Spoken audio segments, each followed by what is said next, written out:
no meu começo, assim que eu acabei... Na verdade, durante a faculdade ainda, acho que o turning point, assim, do que eu queria fazer depois que saísse da faculdade, foi quando eu comecei a ter uma exposição a como os determinantes sociais, eles causam doença.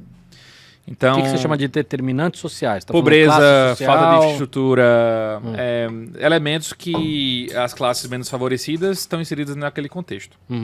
Então, eu comecei a pesquisar parasitoses numa comunidade que produzia alface, perto de Recife. E isso me levou muito para perto, assim, porque a gente estava caçando, naquele momento, esquistossomose. Que é uma doença... É uma doença de... Assim, posso dizer uma doença de pobre? Pode, é uma doença de pobreza, certo? Que falar de pobre é esquisito, né? Uma doença da pobreza. É uma doença da pobreza, né? Mas é uma doença que é frequente nas classes mais baixas, principalmente por causa da falta de saneamento. Entretanto, Porto de Galinhas, aquela praia maravilhosa lá de Pernambuco, foi o responsável por democratizar a esquistossomose no Brasil. E você sabe por quê ou não? Porque nos anos 2000, quando houve um boom da especulação imobiliária por causa do Porto de Suape, naquela região, começou a existir uma urbanização muito grande sem acompanhar uma infraestrutura. E, ao mesmo tempo, aquela região já era muito badalada para turismo. Então, o que aconteceu?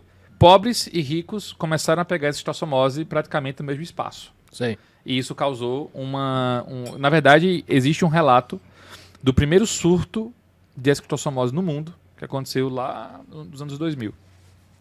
E em 2010, eu voltei em 2010, eu voltei a investigar isso naquela região para entender se ainda existia esse fenômeno, né? Mas assim, independente se no Brasil ou na Suíça, eu sempre tive muito junto de campo, né, do campo, do território, para entender a relação de doenças infecciosas naquela situação, né? Então, a gente falou de classe social. O que mais você chamaria de... que teria relação... Infraestrutura básica, saneamento, né? Ou a falta de saneamento. Mas isso não tem uma correlação com classe social ou não? Tem, mas no caso de Porto de Galinhas não teria. Porque imagina, antes da criança ou das pessoas entrarem, depois de passar a sua manhã se deliciando... Pegou isso aqui? Vou pegar. Depois que as pessoas passam... Vai pegando e falando, vai. Tá. Depois que as pessoas passam a manhã inteira na praia de Porto de Galinhas, né? Tomando ali sua cerveja e aproveitando. E voltam para casa... As crianças aproveitando, tomando sua cerveja. Não, falando assim, as crianças e os adultos, né?